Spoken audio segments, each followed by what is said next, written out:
So Dr. Shivani, we were talking about how to increase the cerebral power.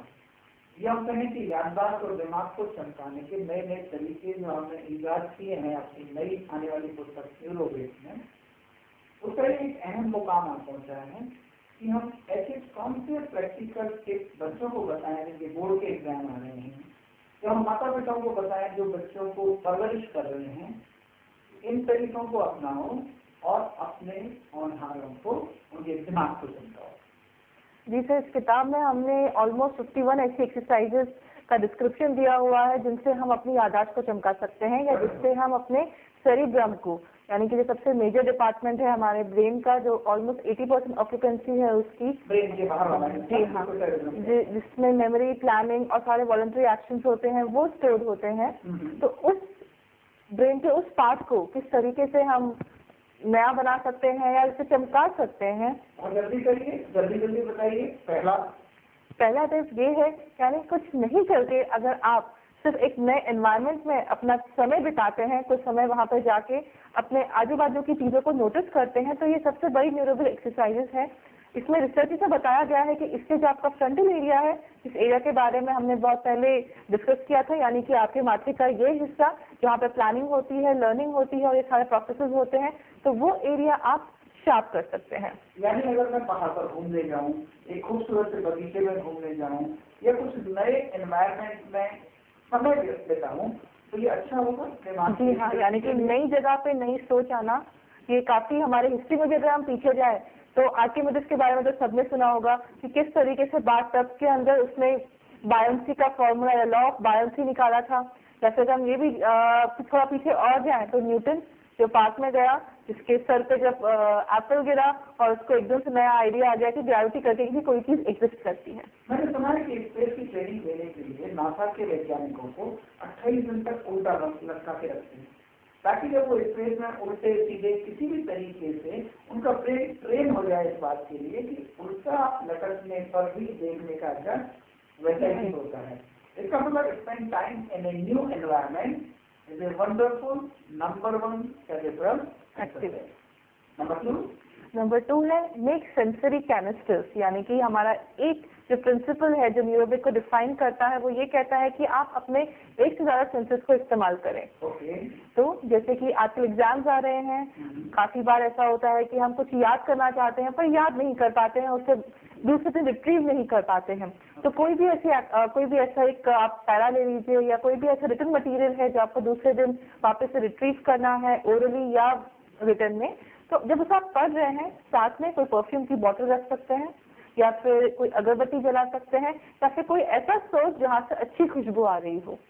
Law of association. जी हाँ, मुझे याद है मेरे साथ में एक मिस्टर सुलेमान जेम्स पढ़ते थे मेडिकल के दौरान, और उनके एक टिपिकल स्प्रे होता था, और जो पार्ट हमने उनके साथ पढ़ा था वो अभी तक याद है क्योंकि वो सुलेमान के साथ पढ़ा था।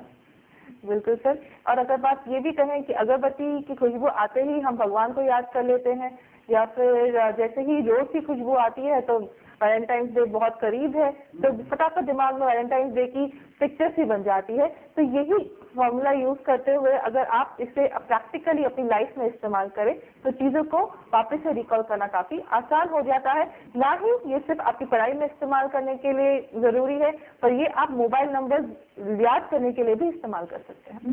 जैसे मैंने याद किया गुलाब की खुशबू, तो मुझे मिस्टर गुलाब सिंह का टेलीफोन नंबर तुरंत याद हो गया।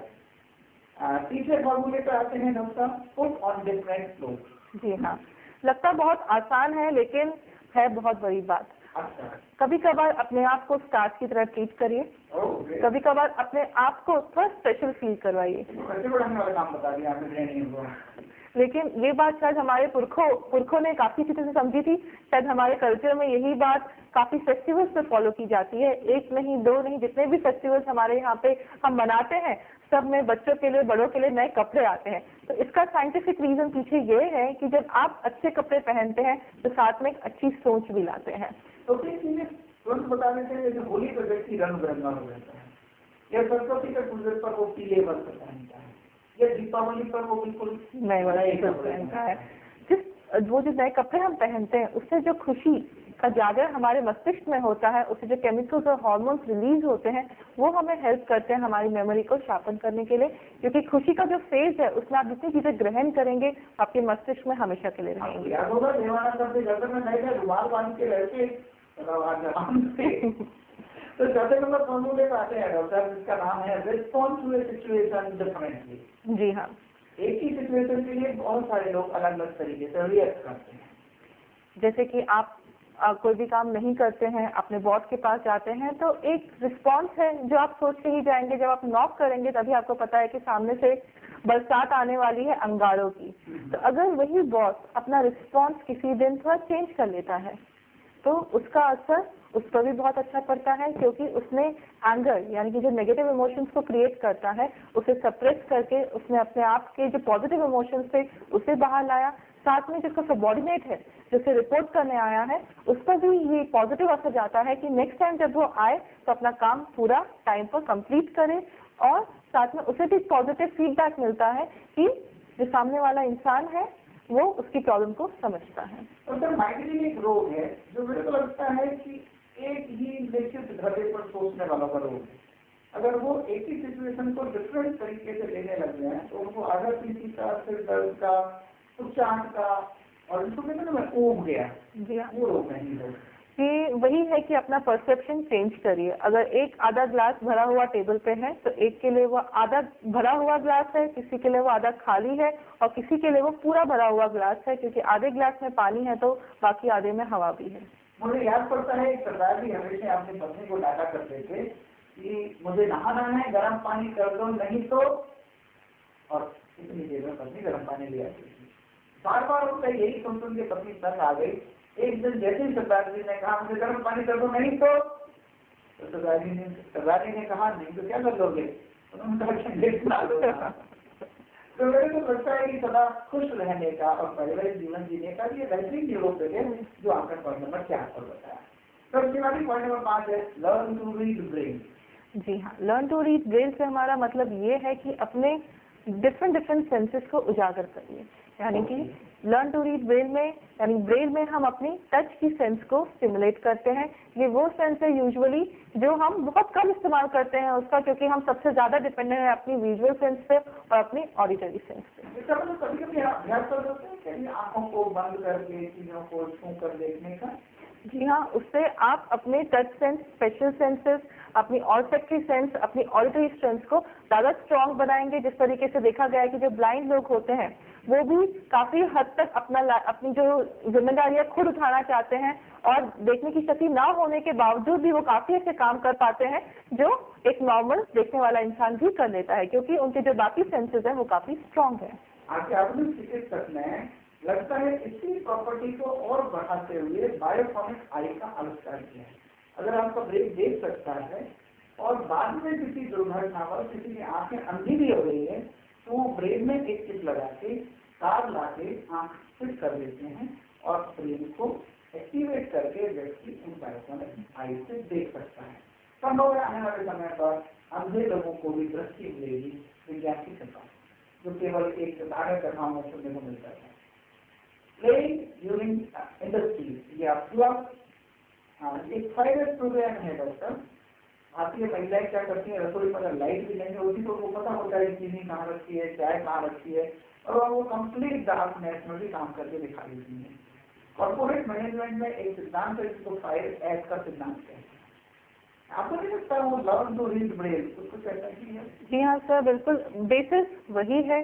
कहने का अर्थ वही है कि अपनी बाकी की जो सेंसेस है, बाकी की जो आपकी 6 सेंसेस है उन्हें एक्सप्लोर करिए। ओके, फॉर्मूला नंबर 6 पर आते हैं जो है दिमाग को तेज बनाने का तरीका, लर्न साइन लैंग्वेज। जी हाँ, जिस साइन लैंग्वेज की बात हमने फिंगर न्यूरोबिक्स के साथ अपने ऑडियंस को कन्वे करने की कोशिश की थी। जैसे डॉक्टर मैं एक काम को साइन करता हूँ, साइन का मतलब होता है ऐसे ऐसे लोग करते हैं, आपने कोई नक्शे पहन रखी है ऐसे करते हैं। जी हाँ, बहुत बढ़िया, बिल्कुल एप्रिशिएट करते हैं। ओके, इसी तरह से क्वेश्चन मार्क का साइन हो या किसी को ट्रांसलेट करना हो तो बिल्कुल उंगली दिखा के। ओके, तो जो साइन लैंग्वेज का ये है कि जब आप हाथों से अपना इस्तेमाल कर रहे हैं तो आप खुद की न्यूरोबिक्स तो कर ही रहे हैं, साथ में दूसरे की समझ को भी चैलेंज कर रहे हैं। कौन सा ब्रेन का एरिया इससे डेवलप हो रहा है? Is it occipital? Occipital because आप विजुअल सेंस का ज़्यादा इस्तेमाल करेंगे समझने के लिए, और साथ में क्योंकि इसमें हाथ का इस्तेमाल हो रहा है तो फ्रंटल लोब ऑटोमेटिकली स्टिमुलेट होता है। तो स्पेशल एनवायरनमेंट और ऑर्डर और डिफरेंट लोग, इससे तो हमारा ये फ्रंटल लोब स्टिमुलेट हुआ, बिल्कुल, ब्रेल से और साइन लैंग्वेज से हमारा ऑक्सीपिटल लोब हुआ, और साथ में जब हमने सेंसरी कैनिस्टर की बात की तो हमने ऑल्फैक्टरी नर्व जो हमारी होती है, सुनने की जो शक्ति होती है, उसे भी हमने स्ट्रॉन्ग किया। मुझे लगता है कि हम 1 by 1 ब्रेन के समस्त एरिया को ऐसे ही एक्टिवेट करते जाएंगे। आप सुनते रहिए हमारे स्पेशल न्यूरो प्रोग्राम, जिस पर एक बहुत ही विश्व की लेटेस्ट पुस्तक हम लोगों ने तैयार की है। डॉक्टर 7वें नंबर की न्यूरोबिक एक्सरसाइज पर आते हैं, कीप लर्निंग। जी हाँ, इससे बढ़कर न्यूरोबिक क्या होगी कि अगर आप अपने लिए हमेशा सीखने का द्वार खोल कर रखें। ओके, जितना आप सीखते हैं उतना आप अपने न्यूरॉन्स को इस्तेमाल करते हैं। बहुत पहले हमने इस बात की थी कि ज़्यादा से ज़्यादा एक इंसान पूरी जिंदगी में 100% में से सिर्फ 4 से 8% ब्रेन का इस्तेमाल कर सकता है। तो जिस तरीके से कहा गया है कि सीखने की कोई उम्र नहीं होती और सीखने की कोई सीमा नहीं होती, तो उस सीमा तक पहुंचने के लिए हमें हमेशा जिंदगी भर ये प्रयास चालू रखना चाहिए, जिससे हम नई चीजों का ग्रहण तो करते ही करते हैं, साथ में दिमाग को भी ठीक बनाते हैं। हमारे कुछ साथी डॉक्टर हैं जिन्होंने NDE इस पर किताब लिखी, नियर डेथ एक्सपीरियंस, वो कहते हैं even death is learning, even death is learning. ये है तो बड़ी हड़बड़ी बात, इसको मत सीखिएगा, लेकिन हाँ ब्रेन को ट्यून करने का ये भी एक तरीका है। डॉक्टर एक फेमस किताब है जिसका नाम है एनाटॉमी ऑफ सिकनेस, सभी प्रदर्शन में लिखी है, और जब इनको किसी डॉक्टर ने बताया, इनको बड़ा खतरनाक रोग था जिसका नाम था स्पॉन्डिलाइटिस। तो इनको डॉक्टर ने कहा कि ओनली 3 months टू लिव, आपके पास केवल 3 महीने हैं जिंदा रहने के लिए। इस शुरू में व्यापारी ने सारे काम छोड़ दिए और उसने कहा ओके डॉक्टर, फिर मैं इन 3 महीने केवल जी के देखूंगा। पहले वो बहुत सारा व्यापार, बहुत सारे काम करता था, लगभग आज के कॉर्पोरेट मैनेजर की तरह। बाद में वो 3 महीने वो खूब आनंद करता, पिक्चर देखता, मौज बनाता। उसने एक दिन भी अपने ब्रेन को ये मैसेज नहीं दिया कि मैं बीमार हूँ, कि मैं मरने वाला हूँ। और आश्चर्य की बात ये हुई कि 3 महीने बाद उसके शरीर में कोई अंत नहीं थे बीमार। तो लर्न एंड कीप लर्निंग, अपने ब्रेन को रोज ट्रेन कीजिए। हम स्वस्थ हैं, हम सबल हैं। बिल्कुल। एंड जिन कजिन्स की बात आप कर रहे हैं, शायद वो वही कजिन्स है जिन्होंने लाफे थेरेपी को काफी बड़ा इम्पेटस दिया और इस स्टेज पे लाया कि आज लाफे थेरेपी इतनी बड़ी, बहुत बड़ी ही ह्यूमर थेरेपी का एक पार्ट बन चुकी है। सब लोग जानते हैं कि आपसे जो बेस्ट मेडिसिन, और इस भागती दौड़ की जिंदगी में मुस्कुराहट हो गई। बड़े बड़े सफल मैनेजर कहते हैं डॉक्टर साहब अपना कोई हंसी खेल नहीं है। तो ये भी एक नई बात है, सीखिएगा अपना अपने काम करते हुए भी रोज। डॉक्टर आगे नंबर के फॉर्मूले पे आते हैं जिसका नाम है रेगुलर रीडिंग। रेगुलर रीडिंग जो आपका रेगुलर न्यूज़पेपर रीडिंग हो सकता है या कोई भी रेगुलर मैगजीन रीडिंग हो सकता है, अपने ही एकेडमिक कोई आपकी बुक हो सकती है जो आप रेगुलरली रीड करिए। एक आदत डालिए कि सोने से पहले कम से कम एक पेज नहीं तो आधा पेज पढ़कर ही सोएंगे। हमें बहुत बेहतरीन बताई है ये बात, रोज एक पेज पढ़िए, कभी बुढ़े मत पढ़िए। रोज एक पेज पढ़िए, अपने ऑक्सीपिटल लोब को, अपने ऑप्टिक यानी आंखों को, आंखों में जाने वाली दोनों नसों को रोज ताजा रखिए। ब्रह्म कुमारी एक बहुत बड़ा है और वहां पर रोज एक पेज का उनका पूरा ज्ञान होता है। That 1 page is their life. मैं बहुत सारे बिजनेस कॉर्पोरेट को जानता हूँ जो प्रमोट कर रहे हैं, इवन इनको 1 पेज बिजनेस में उनके बड़े से बड़े वाइस प्रेसिडेंट को ये जरूरी होता है कि हमारा एक पेज रोज पढ़ो और नवीनता को प्राप्त करो। तो ये शायद यही चीज हमारे घर में भी हम देखते होंगे। हमारे दादा और दादी 1 पेज रिलीजियस प्लान, जिससे घर पे शांति आए। रोज दादा दादी को देखा ही होगा एक गीता का एटलीस्ट 1 पन्ना पढ़ते हुए, किसी भी रिलीजियस बुक का एटलीस्ट 1 पन्ना पढ़ते हुए। तो उस तरीके से जब वो अपने विचार, वो किताब से जो विचार आते हैं वो अपने तक लेते हैं और अपने से घर वालों तक पहुंचाते हैं, तो घर का माहौल भी काफी अच्छा बना रहता है। आपने बहुत अच्छा याद दिलाया, 1 श्लोक एवरी डे। गीता को सार बोलते हैं, सारे वेदों का उनका।